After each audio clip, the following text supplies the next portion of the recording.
কর্ম এবং ফল। মানুষের স্বভাব হলো এটাই যে তিনি নিজের প্রত্যেক পরিশ্রমের প্রতিফল প্রার্থনা করেন। বেশিরভাগ সময় এই ফলাফলের চিন্তা করতে করতে, কল্পনা করতে করতে উনি কর্ম করতে থাকেন যে আমি এই কাজটা করলে এই ফল পাবো। সেই সব কল্পনা করতে থাকেন যা না তার হাতে আছে, না আছে অধিকার, আর না আছে নিয়ন্ত্রণ।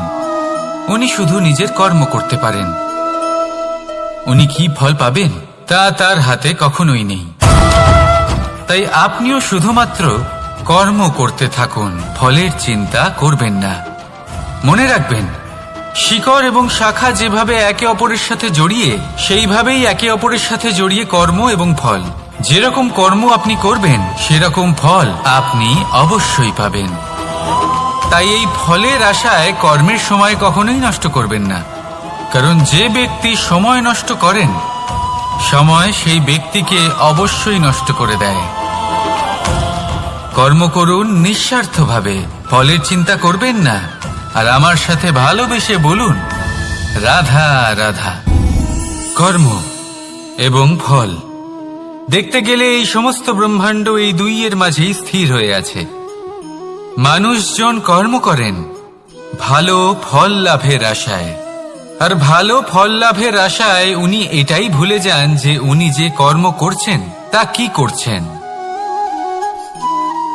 আমি বলেছিলাম কর্ম করুন ফলের চিন্তা না করে, কিন্তু কি কর্ম করছেন সেই বিষয়ে ভাবাটাও অত্যন্ত আবশ্যক। নয়তো অনেক সময় আমরা এমন কর্ম করে ফেলি যা না চাইতেও বিষে পরিণত হয়, যা হয়েছে দুঃশাসনের সাথে, দুর্যোধনের সাথে, গুরু দ্রোণের সাথে। একজনের মানসিকতা উচিত ছিল না, একজনের বিবেক উচিত ছিল না, আরেকজন যে পক্ষ নির্বাচন করেছিলেন সেই পক্ষ উচিত ছিল না। আর যা কিছু ওনাদের সাথে হলো, আপনার, আমার, আমাদের সকলের সাথে তা হতে পারে। আমি বলেছিলাম কর্ম করুন, ফলের চিন্তা করবেন না, কিন্তু এই কর্মের বিষয়ে বিচার করে দেখাটাও ততটাই আবশ্যক। দেখুন, কর্ম করার উচিত প্রক্রিয়া ফলের চিন্তা না করা, কিন্তু যদি আপনার কর্ম শুভ হয় তাহলে তার ফলও নিয়তি আপনাকেই দেবে।